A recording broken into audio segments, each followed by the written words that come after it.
자, 지금부터 여러분 우리 테마 30일 양도 또는 취득식에 관련된 내용을 좀 살펴보겠습니다. 자, 그래서 이제 우리 양도 또는 취득식입니다. 여러분, 즉 무슨 말이냐? 언제 양도한 걸로 보고 언제 취득한 걸로 볼 거냐라는 시간적 기준에 관련된 내용입니다. 요 부분 뭐 최근에 나온 게 이제 우리 18회 때와 25회 때입니다. 예, 그래서 이제 우리 28회 때도 한번 나올 때가 제 안 왔을까 해서 별표 2개 정도 좀 표시해 두시고요. 그래서 요 양도 또는 취득식입니다. 자, 영어로 말하면 이제 when이죠. 예, 그래서 언제 취득하고 언제 양도한 걸로 볼 거냐. 그러면 여러분 우리 양도소득세라는 것은 여러분 항상 취득가액과 양도가액을 비교해서 바로 요 양도 시점의 가액과 그 다음에 취득 시점의 가액 요 두 가액을 기본적으로 바로 비교해서 뭐가 나오는 거냐? 양도 차익이 나옵니다. 결국 요 양도 차익을 양도하는 과정에서 실현된 소득으로 보아서 세금을 때리겠다. 이게 바로 뭐가 되는 거예요, 여러분? 양도소득세가 되는 거죠. 이때 양도소득세는 글자 그대로 여러분 부동산 등을 양도하는 과정에서 실현된 소득에 대해서 부과된 게 양도소득이기 때문에 이때 이 양도세는 항상 누구한테 부과하는 거다? 양도자한테 부과하는 것이라는 걸 잊지 마시기 바랍니다. 자, 그러면 결국은 우리 양도가액과 취득가액을 비교했는데 그럼 이때 양도가액은 양도 시점에서의 가액이 양도가액이 될 것이고요.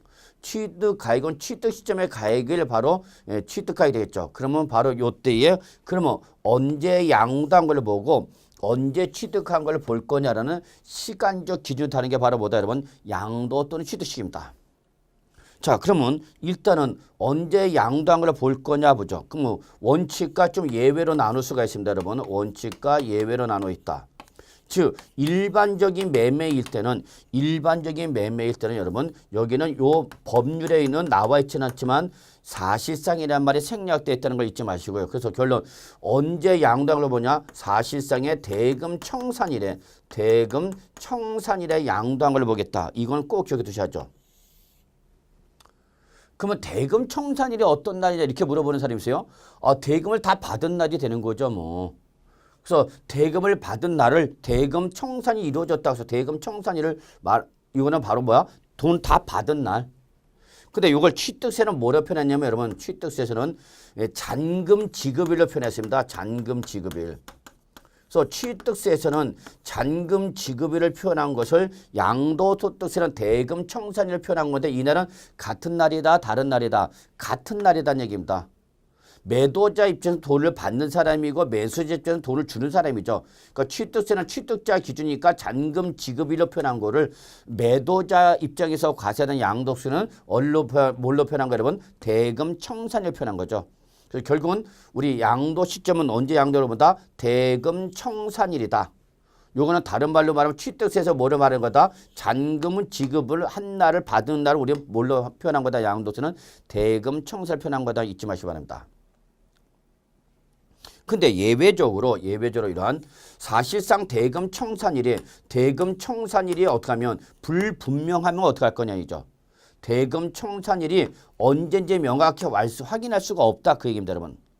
또는 대금을 청산했는데 그 대금을 청산하기도 전에 먼저 뭐가 이루어졌다? 등록이 먼저 이루어졌다 지금 그 얘기입니다. 이러한 예외인 두 가지일 때는 해당할 때는 이때는 언제 그러면 양도한 걸로 볼 거냐 지금 그 얘기입니다. 자, 이럴 때는 언제다 여러분? 소유권 이전 등기 등록 접수일이다라는 걸 여러분이 기억해 주시면 됩니다. 한마디로 등기 등록일에 양도한 걸로 본다는 거죠, 여러분. 그럼 결국 만약에 여러분 사례 문제가 나오면 여러분 사실상 대금 청산일 잡고 그 다음에 등기 접수를 비교해서 여러분 이 둘 중에 어떤 날 여러분 빠른 날에 뭐 한 걸로 본다 여러분 양도한 걸로 본다라는 걸 기억해 두시기 바라겠습니다. 자, 이런 예외 외에도 여러분 둘째 이게 일반적 매매가 아니라 여러분 장기 할부랍니다. 장기 할부. 그럼 여러분 장기 할부할 때 할부는 뭔지 다 아시죠? 목적물을 먼저 인도받고 대금을 2회 이상으로 분할하여 사는 게 바로 할부 조건이죠, 여러분.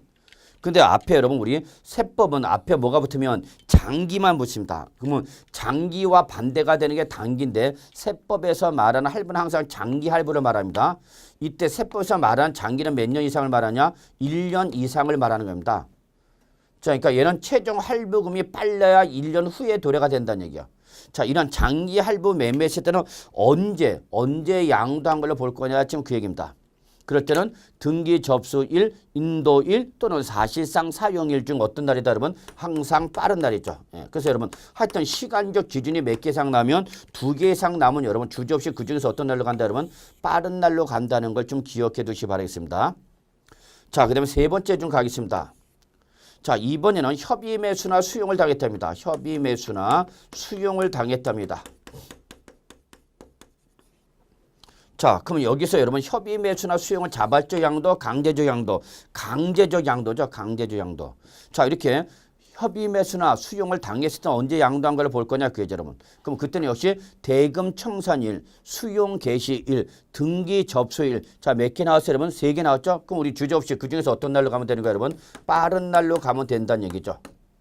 근데 여러분 여기서 단서를 좀 잘 봐두시기 바랍니다. 단서를 꼭 좀 체킹해 두시기 바랍니다. 즉 단서는 뭐를 말하냐? 자, 이 수용을 당하면서 보상금을 받았는데 그 보상금이 마음에 안 드는 거죠. 그래서 이렇게 소유권과 관련된 소송으로 보상금이 공탁됐답니다. 그래서 소유권 소송으로 보상금이 어떻게 됐다면 공탁이 됐을 때는 공탁이 됐다. 이럴 때는 여러분 공탁일이 아니라 이때는 그 소유권과 관련된 판결 확정일에 양도한 거로 본다는 걸 꼭 좀 기억해 두시기 바랍니다. 그래서 공탁됐을 때는 출전 이걸 살짝 몰고 갈 수 있냐면 공탁일로 몰고 갈 수 있다는 걸 주의하시기 바랍니다. 그래서 공탁이 됐다. 그러면 그때는 공탁이 아니라 어떤다 여러분? 그 관련 소송 판결 확정일로 간다는 걸 꼭 좀 기억해 두시기 바라겠습니다. 자, 그 다음에 이제 우리 두 번째. 자, 이번에는 여러분 제가 양도한 자산이 돈 주고 산 것이 아니라 중간에 상속을 받았답니다. 그래서 예, 돈을 주고 산 것이 아니라 뭘 받았다 그러면 상속을 받은 자산을 양도했다는 얘기죠. 그럼 상속받은 자산을 양도했을 때 그 양도 시점에 대응되는 취득시는 언제냐 그입니다. 그러면 이때는 원칙은 대원칙은 언제냐? 상속 개시일이 됩니다. 상속 개시일. 그러면 이때 상속을 받았으면 이때부터 보유한 걸로 보라는 얘기죠. 그럼 예를 들어서 이게 1년이다. 1년이고 피상속인이 2년을 보유했다. 그리고 피상속인이 당초 취득할 때 2억 원이었다. 그리고 상속을 받았을 때 6억짜리였다. 이거를 8억 원에 팔았다. 그 얘기죠, 여러분. 8억 원에. 그러면 피상속인이 몇 년 보유하다가 2년을 보유하다가 돌아가셔서 상속인이 뭘 받았어요, 여러분? 상속을 받았죠. 그러면 그 상속 개시일에 취득한 걸로 보고 그걸 몇 년 보유하다 양도했다, 여러분? 1년 보유하다 양도했다. 그러면 이 자산의 보유가는 몇 년 되는 거고, 여러분? 1년. 요 날부터 취득한 걸 보니까 1년 되는 거죠. 그리고 상속을 받았을 때 가액 얼마? 6억. 요거는 보통 시가가 될 텐데 요게 바로 요 날에 취득한 걸 보니까 요때 가격이 뭐가 되는 거예요, 여러분? 취득가격이 된다는 거죠. 취득가격. 그럼 양도가액 8억 원에서 빼는 취득가 얼마다는 얘기 여러분? 6억을 빼라는 얘기죠. 그러면 양도체가 얼마 나오는 거죠, 여러분? 2억 원이 나오는 거죠. 2억. 네, 그래서 결론. 상속을 받은 자산 양도하면 언제 취득한 걸 뭐라 여러분? 상속 개시일. 자, 증여받은 자산 양도했다. 그러면 증여받은 자산을 양도하면 언제 취득한 걸 보냐? 이때는 여러분 뭐 증여를 받은 날에 취득한 걸로 봐라 하겠죠. 그러면 증여자가 2년을 보유하다가 수중자한테 증여를 하고요. 요때 증여를 하고 수중자가 역시 1년을 보유하다가 양도했다. 그러면 그 양도 시점에 대응되는 증여받은 자산 취득시 언제라는 얘기 여러분? 바로 증여받은 날에 취득한 걸 보고 이때부터 수중자가 1년을 보유하다가 양도를 보고 이때 증여를 받았을 때 가액 얼마? 6억 원이 바로 취득가액이 돼서 양도가액 8억에서 빼는 취득가액 6억이니까 양도차 얼마 나온다 여러분? 2억이 나온다는 걸 꼭 좀 기억해 두시기 바라겠습니다. 자, 이번에는 여러분 우리 건물을 신축했습니다. 자, 이렇게 신축한 건물 양도했다. 그럼 신축한 건물 양도했을 때 그 양도 시점에 대응되는 취득시는 언제 할 거냐? 지금 그 얘기입니다. 그러면 그때는 사용승인서 교부를 이날을 원칙으로 합니다. 그래서 건축법에 따라서 사용승인서를 교부한 날에 양도한 걸 봅니다. 다만 예외적으로 이렇게 사용 승인서를 교부도 하기 전에 그 건축물을 먼저 사실상 사용하거나 임시 사용 승인을 받으면 역시 빠른 날이 바로 사용일 또는 승인이 된다는 거 확인해 주시기 바랍니다. 근데 저는 건축법상 건축 허가를 받지 않은 무허가 건물이랍니다. 무허가 건물. 그럼 무허가 건물이니까 이때는 바로 사용 승인서 교부란 게 없겠죠, 여러분. 그럼 이때는 어디로 간다, 여러분? 바로 사실상 사용일로 간다는 거 확인해 주시고요. 자, 이번에는 여러분 저는 시효 취득한 자산을 양도했습니다. 민법에서 잘 배우셨던 것처럼 시효 취득한 토지를 보유하다 양도했다. 그럼 양도시험에 대응되는 취득세는 어디로 간다, 여러분? 이때는 점유 개시로 간다는 걸 꼭 좀 기억해 두시기 바라겠습니다. 자, 그 다음에 이제 우리 여러분이 도시개발법에서 배우셨던 환지 처분받은 토지를 양도했다. 자, 환지 처분받은 토지를 양도했답니다, 여러분. 그래서 환지 처분받은 토지를 양도했다.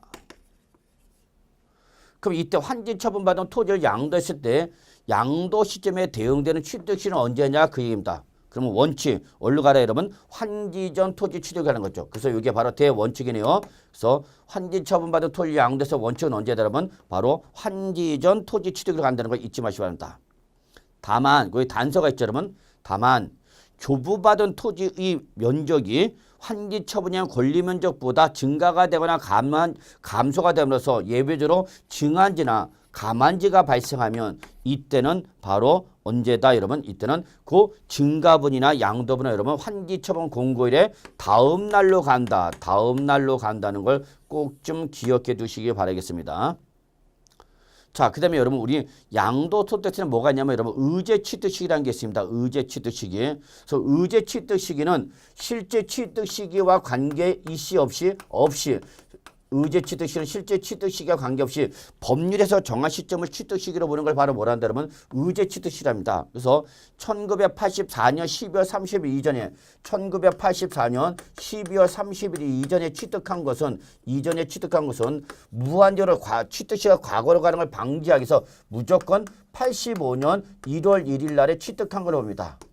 그래서 이걸 바로 뭐라 한다 여러분? 의제 취득시라는 걸 잊지 마시기 바라겠습니다. 그래서 85년 1월 1일 날에 무조건 취득한 걸 보는 거 뭐라 한다 여러분? 의제 취득시기다라는 걸 잊지 마시기 바랍니다.